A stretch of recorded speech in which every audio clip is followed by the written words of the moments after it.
గతంలో వీళ్ళు ఇచ్చిన హామీలు ఏమైనాయి, ఆ హామీలు ఎందుకు అమలు చేయలేదు? టీవీ లేదు, పేపర్ లేదు, డబ్బులు లేవు, ఏం లేవు కదా. ఏమి లేనప్పుడు కూర్చోవాలి కదా. శ్రీనివాస్ మురిగిన ఎందుకు వైఎస్ఆర్సీపీ నాయకుల పునాదులు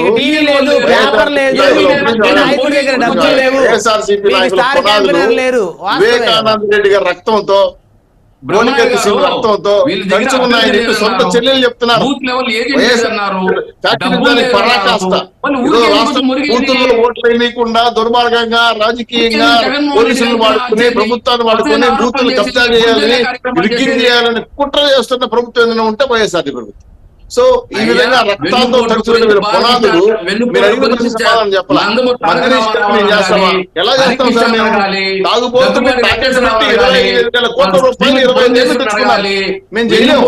కండిషన్ పెట్టేశారు. ఏమంటే ఒక్క షాప్ కూడా తీయము, ఒక బార్ కూడా తీయము అని చెప్పి కండిషన్ పెడితేనే తాగుబోతు బంగారు పెట్టి 25,000 కోట్ల రూపాయలు 25 ఏళ్ళు తెచ్చుకున్నాం. ప్రభుత్వం ప్రభుత్వ ఆస్తులు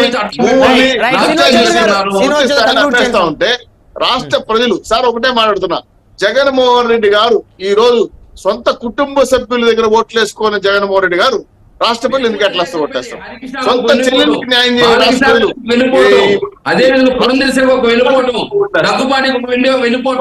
సొంత బాబాయిని చంపేస్తే పట్టుకొని దోషులు పట్టుకోలే చేతగా రాష్ట్ర ప్రజలు ఏం కాపాడతారు? ఈ ప్రజలకు సమాధానం చెప్పలేదు కదా. ఊకిళ్ళు పాయింట్ సమాధానం లేదు కదా బాబాయిని. ఇటువంటి సిచ్యువేషన్ లో మీరు పక్క నిధులు చెప్పడం మానేయండి. మేము 175 గెలబోతున్నాం. ఈ ప్రతిపక్ష స్థానం కూడా ఉండట్లేదు. జనసేన, తెలుగుదేశం పార్టీ, బీజేపీ బలపడిందని తెలుసు కదా. అందరూ ఓట్లు వచ్చి మా పై నిలబడుతున్నారు కదా, మా పై నిలబడుతున్నారు కదా. మీకెందుకు వచ్చిన అక్కసు, మీరు ఎందుకు వచ్చిన బాధ? మేము ముగ్గురు పొత్తు పెట్టుకుంటే మీకు వచ్చిన నొప్పి ఏంది నాకు అర్థం కాలేదు. జనసేన, తెలుగుదేశం పార్టీ, బీజేపీ వాళ్ళు ఎంత వస్తారంటే వాళ్ళ అభిప్రాయాలు వాళ్ళకుంటే వాళ్ళ పార్టీ ఉంది, వాళ్ళ నిబంధన వాళ్ళ పార్టీ అధినేతలు ఉన్నారు, వాళ్ళు చెప్తారు ఆ విషయాలు. వాళ్ళ పార్టీ చెప్తారు. నాకు అర్థం కాలేదు. ఎన్ని సీట్లు పోటీ చేస్తారు? ఏ పార్టీకి ఆ పార్టీ రాజకీయాలు ఉన్నాయి సార్. జనసేన, తెలుగుదేశం పార్టీ పొత్తుతో ఈ రోజు ఓట మంచులోకి వెళ్ళిపోయింది, స్టార్ట్ అయిపోయింది. ఖచ్చితంగా ఈ రాష్ట్రాన్ని తరిమి కొడతాం. వైఎస్ఆర్సీపీ పార్టీని ఫ్యాన్ లేకుండా పోతుంది. 2024 తెలంగాణలో బీఆర్ఎస్ ఏ విధంగా అంతమైపోతుందో, తెలంగాణలో ఏ విధంగా బీఆర్ఎస్ అంతమవుతా ఉందో, 24 తర్వాత జూన్ తర్వాత ఆంధ్ర రాష్ట్రంలో వైఎస్ఆర్సీపీ కూడా కనుమరుగైపోతుంది, కనపడదు. ఈ పార్టీ గల్లంత అవుతుంది. కేల్కతం దుకాన్ మంది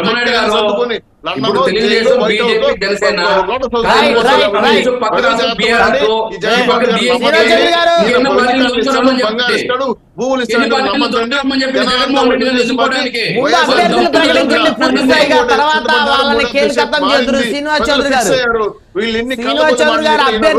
అభ్యర్థుల్ని ప్రకటించండి. ఆలస్యం చేయకుండా అభ్యర్థులను ప్రకటించండి. ఆ తర్వాత వాళ్ళని కేలికతం దుకాణం బంద్ చేద్దరు. సార్ ఒక్కడే మాట సార్, అభ్యర్థుల విషయంలో మా కూటమి ధర్మానికి కట్టుబడి ఇంకా మేము ప్రకటించాల్సిన 10 సీట్లు 18 సీట్లు మేము చేస్తున్నాం. 100% ఈ వారంలో అయిపోతుంది. మా అభ్యర్థులుగా సార్, ఇక్కడ పార్టీలో అభ్యర్థులుగా సార్ ముఖ్యం.